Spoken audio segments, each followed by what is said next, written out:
Most days unfold exactly how they're expected to. The sun comes up. A lot of times you have breakfast, you go to work, you come home maybe and have dinner, maybe watch a little TV and you go to bed.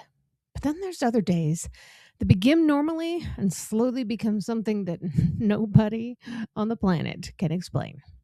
And May 19th of 1780 began like any other spring morning across New England. People woke early, they prepared for work, they stepped outside, and expected nothing more than another routine day. There was no warning, no announcement, no signal, no horns being blown. There was no sign that there was anything unusual about to happen.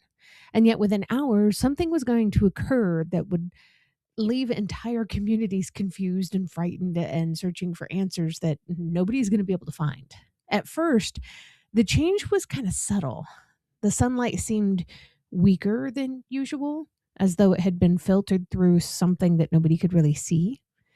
It was not enough to cause really an alarm, only enough to be noticed by those paying attention.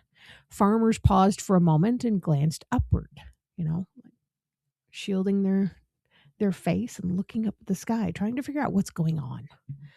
Now, a lot of people saw this, so they also began to pay attention. Shopkeepers started looking out from their doorways. The sky had taken on a kind of a strange, slightly muted color, kind of off.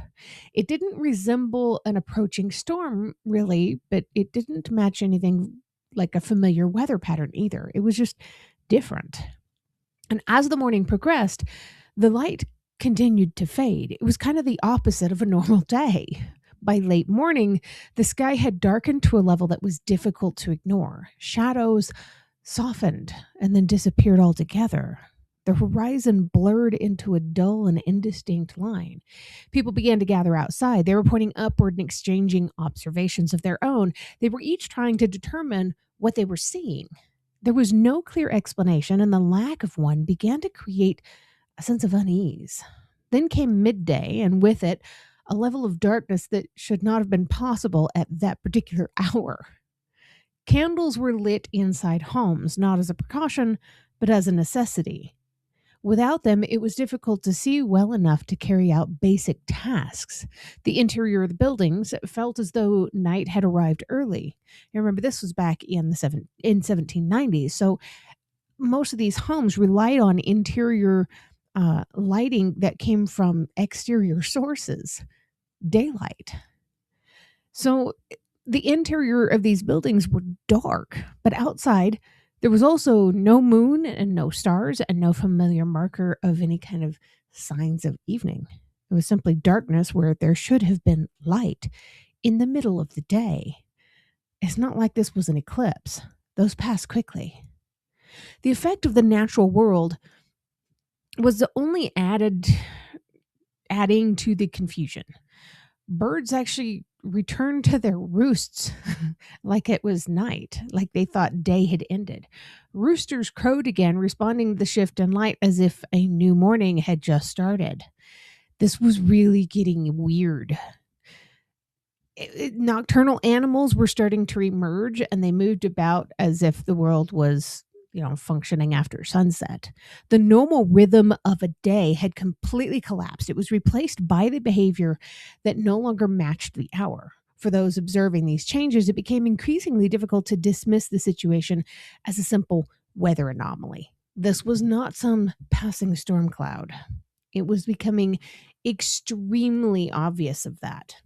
For many people, the absence of the clear explanation led to a more, let's say, serious conclusion. This was a time when religious interpretation shaped how events were understood, and the sudden darkness seemed to align with the descriptions of judgments found in Revelation.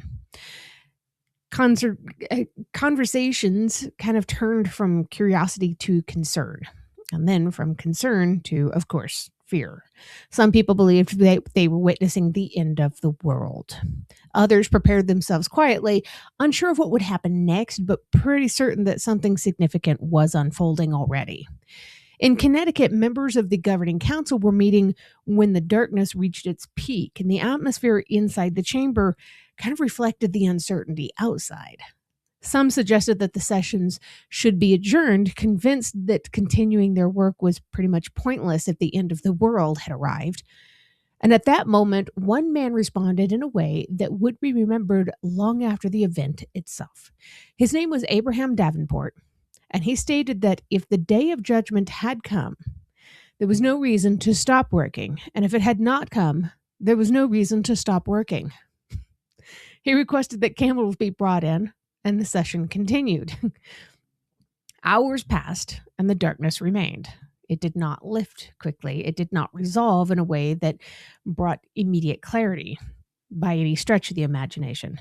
When nighttime, by the hour, finally arrived, it was even darker than expected, with reports describing a reddish appearance of the moon when it finally became visible.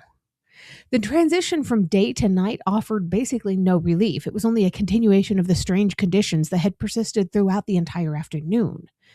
And what made this event particularly unsettling was the lack of any kind of explanation for these people. There was no storm system that matched the intensity of the darkness. The winds were pretty much still. There was no eclipse that could account for the duration, of course. That was way too long for an eclipse. There was no single obvious cause that could be identified at all by any kind of name. And the affected the event pretty much took over this wide region, including a lot of New England and even parts of Eastern Canada, while leaving other nearby areas relatively unaffected. And this uneven distribution kind of added to the mystery. How bizarre, right? So observers recorded what they could. Some noted a strong smell in the air, something that might have suggested burning, but did not point to a visible source. Others reported that rainwater containing particles that appeared to be ash. These details were documented, but they did not immediately lead to any kind of a clear conclusion. Instead, they became part of a collection of observations, if you will, that would only make sense so much later. The darkness began to fade slowly, and by the middle of the night, the sky kind of returned to a sense of normalcy. The following day arrived with what expected daylight normally would happen, and the immediate sense of crisis passed. But the memory of what had occurred did not fade quickly. People spoke about it, they wrote about it, and they tried to understand it. It became this shared experience that left a lasting impression on those who had witnessed it. Over time, explanations were proposed. As scientific understanding advanced, researchers began to piece together a likely cause. Evidence pointed to a massive forest fire burning in regions to the north, particularly in what is now Canada. The smoke from those fires, combined with atmospheric conditions like fog and dense cloud cover, created a thick layer that was thick enough to block out sunlight across this wide area. The particles in the air that filtered the light, they reduced the visibility and created the conditions that people had been seeing that day. So later on, tree ring analysis provided additional support for this explanation. Scars in the growth rings of the trees indicated that significant fires had occurred around that time. The findings were able to help confirm that the darkness was not a supernatural event, of course, but the result of natural forces interacting in a way that produced an extraordinary outcome. Even so, the explanation does not reduce the impact of the experience for those who lived through it. And while a lot of these people were thinking this is the day of reckoning, you have to wonder how many of these people were also thinking it's aliens. Because honestly, they had those conspiracies back then too. This isn't something that was just suddenly drummed up in 1947. We can get into that another day. But the dark day of 1780 remains one of the most unusual atmospheric events recorded in North American history. It demonstrates how environmental conditions can combine to produce effects that appear completely unfamiliar. It also highlights how people respond when faced with events that challenge their understanding of the world. They want to find something to blame it on, whether it's biblical reckoning or aliens or who knows what. It also shows that in the absence of clear information, interpretation really does fill in the gap. And those interpretations can really vary widely depending on context and personal belief. What is perhaps the most striking is how quickly a normal day transformed into something that felt entirely different. There was no gradual buildup over weeks or months. There was no extended warning. And within the span of a single morning, the expected order of the day was replaced by something that disrupted both daily life and broader assumptions about how the entire world operates, just because a small group of people experienced it. Today, with access to scientific explanations and historical records, it's possible to understand what happened with greater clarity. But to understand the cause does not fully capture the experience. To those who lived through it, the darkness was not immediate. It was unexplained. It was deeply unsettling. And it challenged not only their expectations, but their sense of stability. In world events like this now, in some places you will find where people have killed their families, and they have taken their own lives out of a sense of fear because they don't want to have to go through what they believe is going to be the end of the world.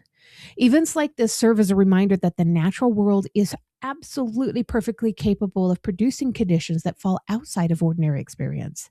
They also show how important it is to document and study these events, even if they are in the past, as each one contributes to a broader understanding of how complex the systems of our world behave. The Dark Day, as it's called, stands as both a historical event and a case study in how perception, environment, and interpretation intersect.